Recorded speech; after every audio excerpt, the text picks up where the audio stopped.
ഇവിടെ ഈ സ്വാഗത പ്രാസംഗിക ഞാൻ എന്നെ പറ്റി പറയുന്നത് കേട്ട് കൗതുകത്തോടുകൂടി കേൾക്കായിരുന്നു. എനിക്കറിയാവുന്ന അറിയപ്പെടുന്ന കവയത്രിയാണ്. അപ്പം ഞാൻ പലപ്പോഴും ചിന്തിച്ചിട്ടുള്ളത്, എഴുതാൻ അറിയുന്നവർക്ക് പ്രസംഗിക്കാൻ അറിയില്ലെന്നും പ്രസംഗിക്കാൻ അറിയുന്നവർക്ക് എഴുതാൻ അറിയില്ലെന്നുമാണ്. പക്ഷേ രണ്ടു മേഖലകളിലും വളരെ മനോഹരമായി ഇടപെട്ട ജയ ടീച്ചർ പറഞ്ഞ ഒരുപാട് കാര്യങ്ങൾ. ഞാൻ ശരിക്കും ഇപ്പം ഈ അർജുൻ എന്ന് പറയുന്ന ഒരു യുവാവ് നമുക്കറിയാം കർണാടകയിൽ വെച്ചുണ്ടായ അപകടത്തിൽ മരണപ്പെടുകയും ഇപ്പം അത് സംബന്ധിച്ചൊരു വിവാദം നിലനിൽക്കുകയും ചെയ്യുന്നുണ്ട്.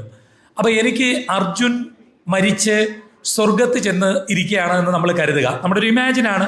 അപ്പോൾ അങ്ങനെ കരുതുമ്പോൾ ഈ വിവാദങ്ങൾ അർജുൻ കാണുമ്പോൾ അയാൾക്ക് തോന്നുന്നത് എന്തായിരിക്കും എന്നൊരു ചിന്ത എൻ്റെ മനസ്സിൽ ഇന്നലെ കടന്നു വന്നു.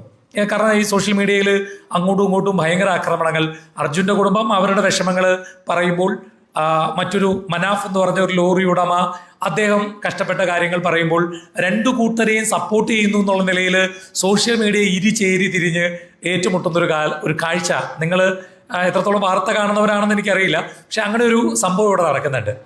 ശരിക്കും അവർ തമ്മിലൊന്ന് സംസാരിച്ചാൽ തീരുന്ന ഒരു കാര്യത്തെ ഒരു പബ്ലിക് പ്ലാറ്റ്ഫോമിലേക്ക് എടുത്തിട്ടിട്ട് അതിനെ ഇട്ടിട്ട് അങ്ങ് ചേരി തിരിഞ്ഞ് ആക്രമണം. ഫേസ്ബുക്കിൽ കയറാൻ പറ്റുന്നില്ല. അത്ര മൃഗീയമായ രീതിയിലാണ് മരണപ്പെട്ട അർജുൻ്റെ കുടുംബത്തെയും അദ്ദേഹത്തിന് തൊഴിൽ കൊടുത്ത തൊഴിലുടമയൊക്കെ പരസ്പരം ഇതുമായി യാതൊരു ബന്ധവുമില്ലാത്ത ആളുകൾ ആക്രമിക്കുന്നത്. അപ്പം ഞാൻ എൻ്റെ ഒരു സുഹൃത്തുണ്ട്, എനിക്ക് എഴുതാൻ അറിയില്ല, എഴുതുമെങ്കിലും അതൊരു കലാപരമായി എഴുതാൻ എനിക്കറിയില്ല. അപ്പം നിങ്ങളുടെ സ്വാഗത പ്രാസംഗിക ടീച്ചർ ആ എഴുതുന്ന ആളാണ്, അതോടൊപ്പം മനോഹരമായി പ്രസന്റ് ചെയ്തത് കൊണ്ടാണ് ഞാനിവിടെ പറയുന്നത്. ഇവിടെ പറയണമെന്ന് ഉദ്ദേശിച്ചൊരു കാര്യമല്ല അത്. അപ്പം ഞാൻ എൻ്റെ സുഹൃത്തൊരു ദർശൻ രാജ് എന്ന് പറഞ്ഞിട്ടൊരു പയ്യനുണ്ട്, ദുബൈയിലാണ്. അദ്ദേഹം മനോഹരമായി എഴുതുന്ന ആളാണ്. ഞാനപ്പോൾ അദ്ദേഹത്തെ വിളിച്ചിട്ട് എൻ്റെ ഉള്ളിലുള്ള ഈ ആശയം അദ്ദേഹത്തോടൊന്ന് പങ്കുവെച്ചു. ഇങ്ങനെ അർജുൻ സ്വർഗത്തിലിരുന്നുകൊണ്ട് ഇത് കാണുന്നെങ്കിൽ അർജുന് എന്ത് തോന്നും എന്ന് ചോദിച്ചപ്പോൾ അദ്ദേഹം എനിക്ക് മനോഹരമായി അത് ഇന്നലെ രാത്രിയിൽ എഴുതി ഒന്ന് അയച്ചു തന്നു. ഞാനത് ഫേസ്ബുക്കിൽ ഇടണം എന്ന് കരുതിയിരുന്ന ഒരു കാര്യമാണ്. അപ്പോൾ അത് അദ്ദേഹം എഴുതി അയച്ചത് ഞാൻ നിങ്ങളുടെ മുമ്പിലേക്ക് ഒന്ന് വായിക്കാം, നിങ്ങൾ കേൾക്കണം. അപ്പോൾ ഈ എഴുത്തിൻ്റെ ഒരു മനോഹാരിതയെ പറ്റി പറയാനാണ്. നമസ്കാരം പ്രിയ സഹോദരങ്ങളെ, അങ്ങകലെ സ്വർഗത്തിൽ നിന്നും അർജുനാണ്. ഗംഗാവലിപ്പുഴയുടെ അടിത്തട്ടിൽ നിന്നും ഞാൻ ജീവനോടെ മടങ്ങി വരാൻ പ്രാർത്ഥിച്ച നിങ്ങൾ ഓരോരുത്തർക്കും ഹൃദയത്തിൻ്റെ ഭാഷയിൽ ആദ്യമേ നന്ദി പറയുന്നു. പക്ഷേ നിങ്ങളുടെ പ്രാർത്ഥന എത്തും മുമ്പേ എൻ്റെ ഹൃദയം എന്നേക്കുമായി നിലച്ചിരുന്നു.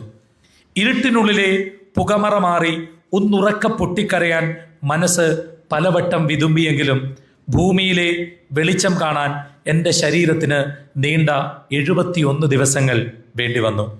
ആ ഓരോ ദിവസങ്ങളും എത്ര സ്നേഹത്തോടെയാണ് കടന്നുപോയത്. അതിനിടയിൽ വയനാട്ടിലെ പ്രകൃതിക്ഷോഭമുണ്ടായപ്പോൾ ഞാനും അവർക്ക് വേണ്ടി പ്രാർത്ഥിച്ചു. പതിയെ പതിയെ നിങ്ങൾ